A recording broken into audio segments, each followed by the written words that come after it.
बिस्मिल्लाहिर्रहमानिर्रहीम। अस्सलाम वालेकुम स्टूडेंट्स।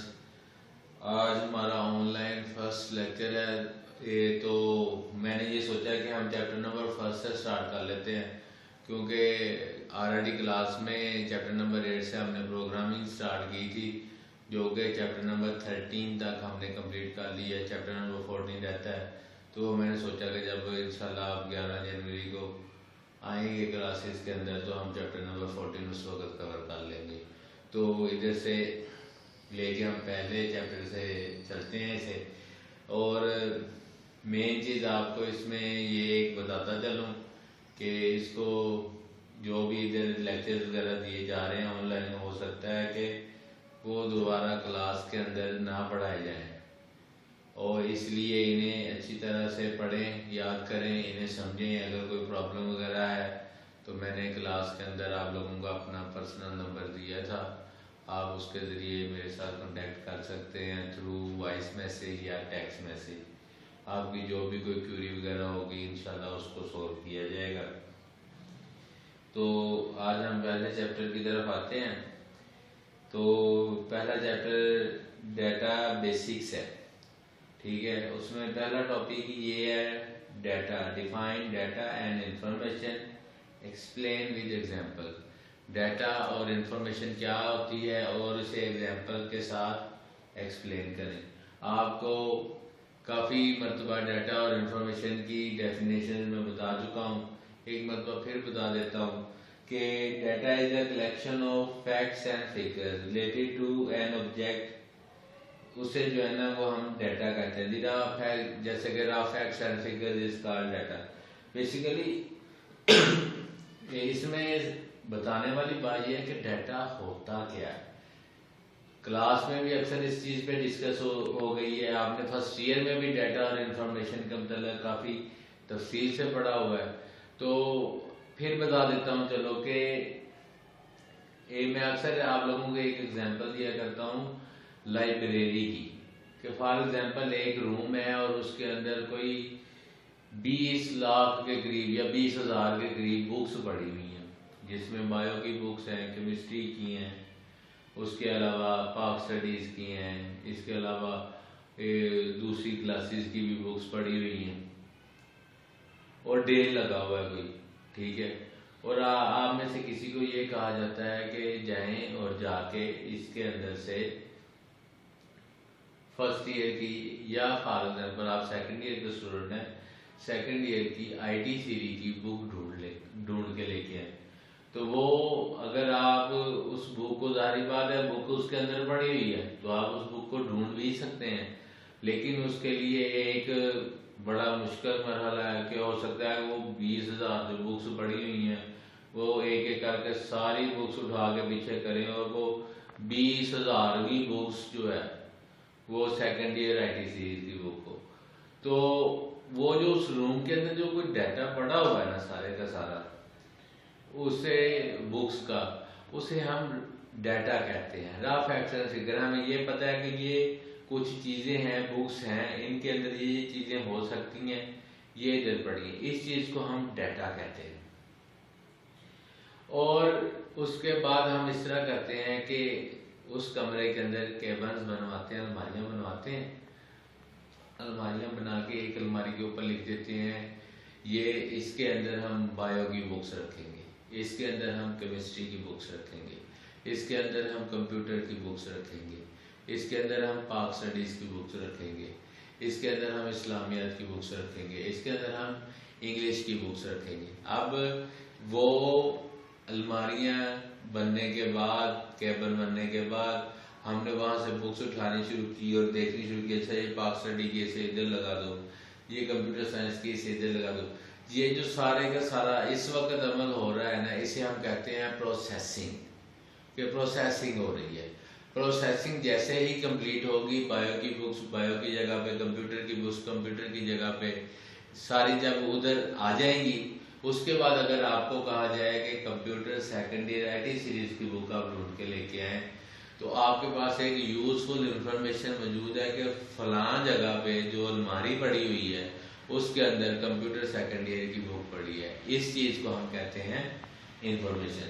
अब इसे थोड़ा सा पढ़ लेते हैं कि data is a collection of facts and figures related to an object. An object can be a person, वो कहता है कि एक ऑब्जेक्ट जो है वो एक आदमी भी हो सकता है, कोई एक त्यौहार हो सकता है, और anything about which data is collected, या कोई भी चीज हो सकती है जिसका हमने डाटा जो है वो कलेक्ट किया हुआ है। डाटा में consist of text, numbers, images, sounds and videos.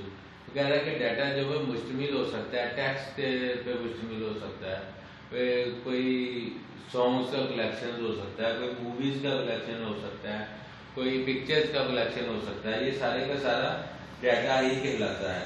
Data can be processed to produce useful information. यही डाटा जो है प्रोसेस होने के बाद यूजफुल इंफॉर्मेशन में कन्वर्ट किया जाता है। Data is very important for organisation. ऐसा डाटा जो किसी भी ऑर्गेनाइजेशन, किसी भी चीज़ के लिए इम्पोर्टेंट है। सारी बात, अगर आप कोई भी काम शुरू करने लगेंगे, कोई ऑर्गेनाइजेशन है उसमें कोई रिसर्च करनी है, या कोई रिसर्चर्स हैं, उनको सारी बात है कोई ना कोई चीज़ तो चाहिए, कोई ना कोई डाटा तो फराहम किया जाएगा जिसके ऊपर उन्होंने रिसर्च करनी है।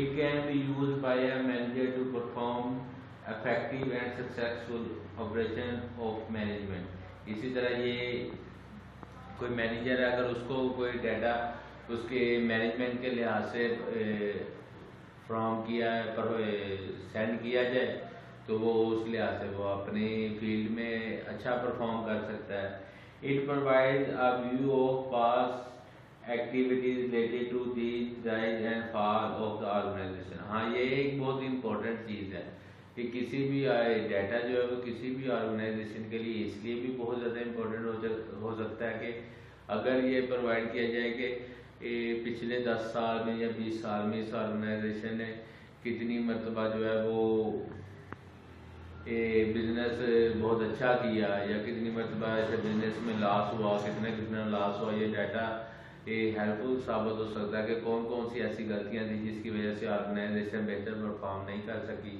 और कौन कौन से हमने इकदाम बाद में किए जिसकी वजह से इस साल में ऑर्गेनाइजेशन ने बड़ा बेहतर काम किया। ये डाटा इस चीज़ के लिए भी बड़ा हेल्पफुल साबित हो सकता है।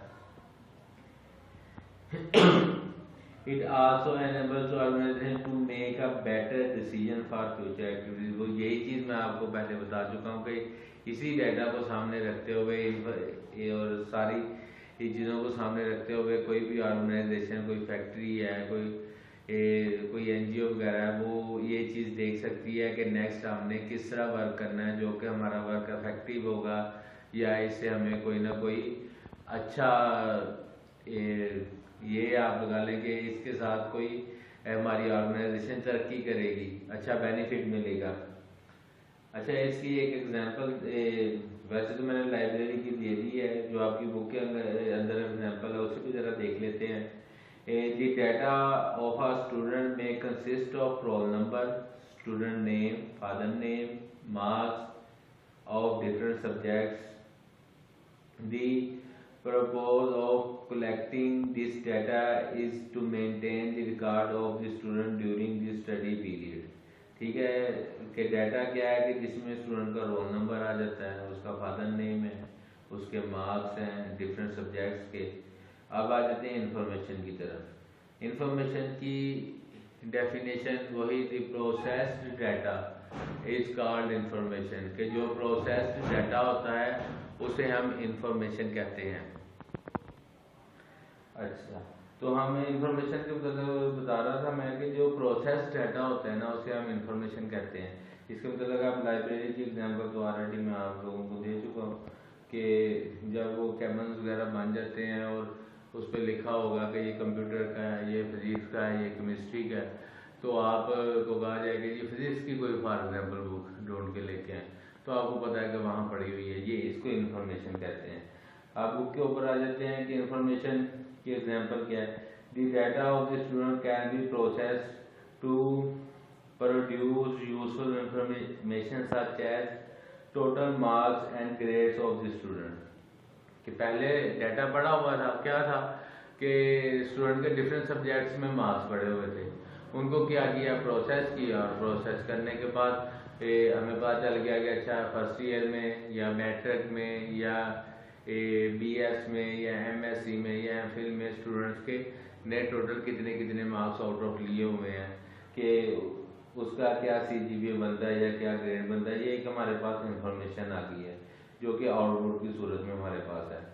It can be also process to find the number of pass and fail student ETC। और जाहिर बात है इसमें यह है कि फॉर एग्जाम्पल जैसे कि हमारा ही कॉलेज है अल्लामा इकबाल कॉलेज, अगर हमारे पास प्रोसेस डाटा इस चीज़ का बड़ा हो गया सन 2019 में कितने बच्चे सेकेंड ईयर में पास हुए हैं और कितने फेल हुए हैं, तो ये डाटा अगर यूजफुल इंफॉर्मेशन यानी कि प्रोसेस डाटा पड़ा हुआ है हमारे पास, ये पड़ा है कि कितने बच्चे पास हुए हैं या कितने फेल हुए हैं, तो वो सिस्टम हमें दे देगा जी कि सन 2019 में जो मेडिकल के इतने बच्चे पास हुए थे और इतने फेल हुए थे, इसी तरह नॉन मेडिकल के इतने बच्चे पास हुए थे इतने फेल हुए थे, और ICS के कंप्यूटर साइंस के इतने बच्चे पास हुए थे और इतने फेल हो गए थे। आगे नेक्स्ट क्वेश्चन की तरफ आते हैं जो है कि डिफाइन डाटा प्रोसेसिंग, कि कैसे डाटा पे प्रोसेसिंग की जाती है। Which activities are involved in data processing, discuss in detail. अच्छा जी, process of manipulating data to achieve the required objectives and result is called data processing. मैं आपको पहले लाइब्रेरी की एग्जांपल बार बार वही आ रही है कि दे चुका हूँ कि उस जो लाइब्रेरी के दौरान हम बुक्स को मैनेज कर रहे थे ना, कि कंप्यूटर की बुक्स कंप्यूटर की जगह पे, बायो की बुक्स बायो की जगह पे और बाकी बुक्स बाकी जगह पे उनके नाम के साथ साथ उन कैबल्स में रख रहे थे, ठीक है ना। इसको डाटा प्रोसेसिंग हो रही थी, इसे हम डाटा प्रोसेसिंग कह रहे थे, जिसकी वजह से हमें एक रिक्वायर्ड रिजल्ट मिलना था। वो रिजल्ट क्या मिलना था कि हमें बाद में पता होता कि ये इतनी बुक्स पड़ी हुई हैं हमारे पास, इसमें कंप्यूटर की ये इतनी थी इधर लगी हुई हैं, बायो की इतनी थी इधर लगी हुई हैं, और पाक स्टडी की ये इतनी थी, या बाकी जो जितनी बुक्स हैं कितनी कितनी थी और किधर किधर लगी हुई हैं। अच्छा जी, तो बुक की तरफ आते हैं। तो it is also known as operation on data, कि ये इसे डाटा के ऊपर के ऑपरेशन परफॉर्म करने से, जाहिर बात है एक ऑपरेशन ही परफॉर्म हो रहा होता है, इसलिए इसे ऑपरेशन ऑन डाटा भी कहते हैं। The software is used to perform on data to get the required output और रिजल्ट।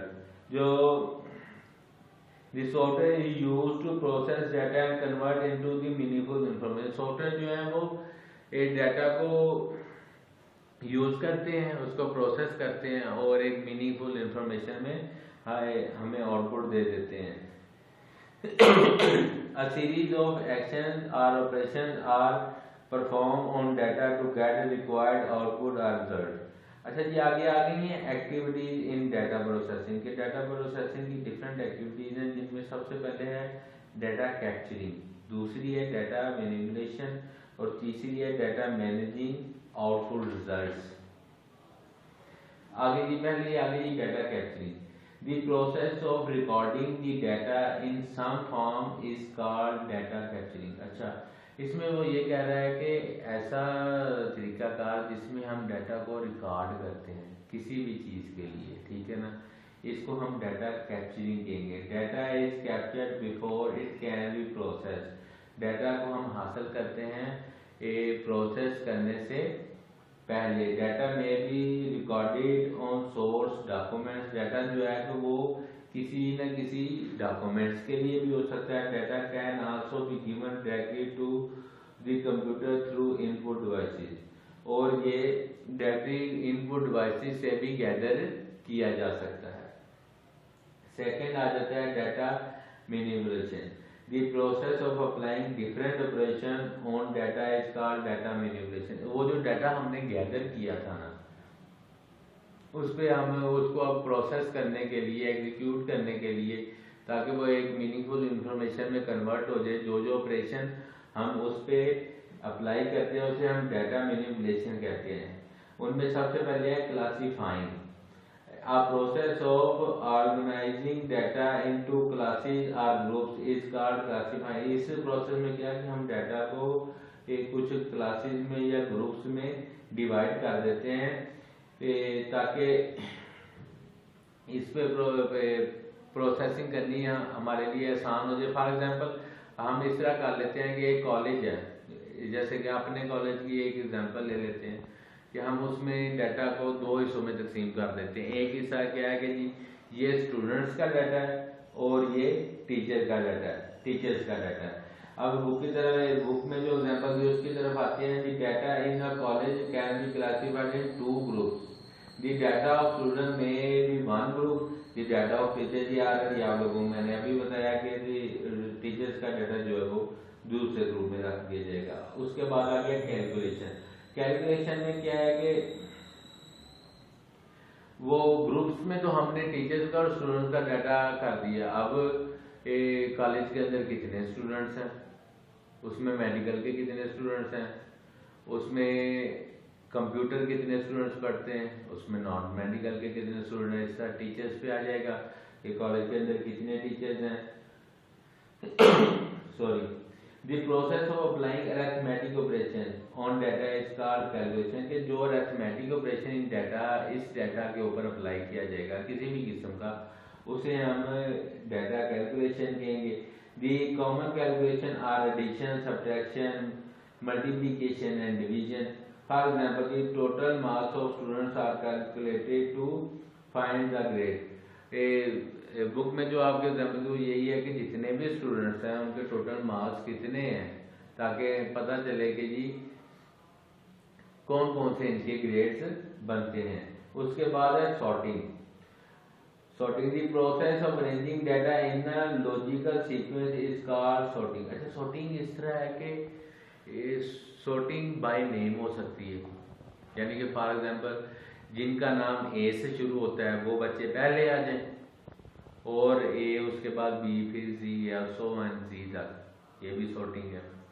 सॉर्टिंग एज के लिहाज से भी हो सकती है, सॉर्टिंग क्लास के लिहाज से भी हो सकती है, सॉर्टिंग इस लिहाज से भी हो सकती है कि जिन स्टूडेंट्स के ग्रेड्स अच्छे हैं वो उनके नाम पहले आ जाएं, जिनके ग्रेड्स बुरे हैं उनके नाम बाद में आए।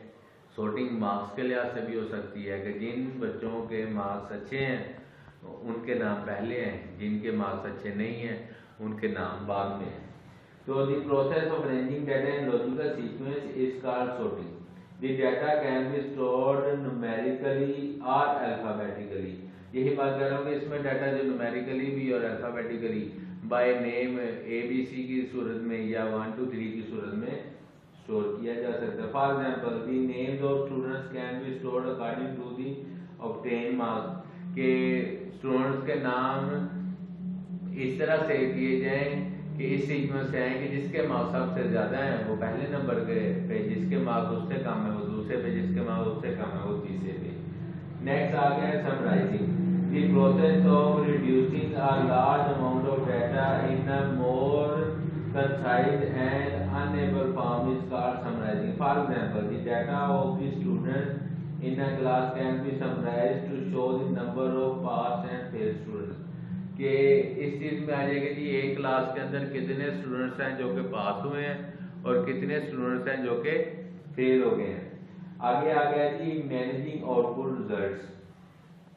तीसरे नंबर पे जो है उसमें है स्टोरेज। सबसे पहले आ गई है हमारे पास storage. The process of retaining data for future use is called storage.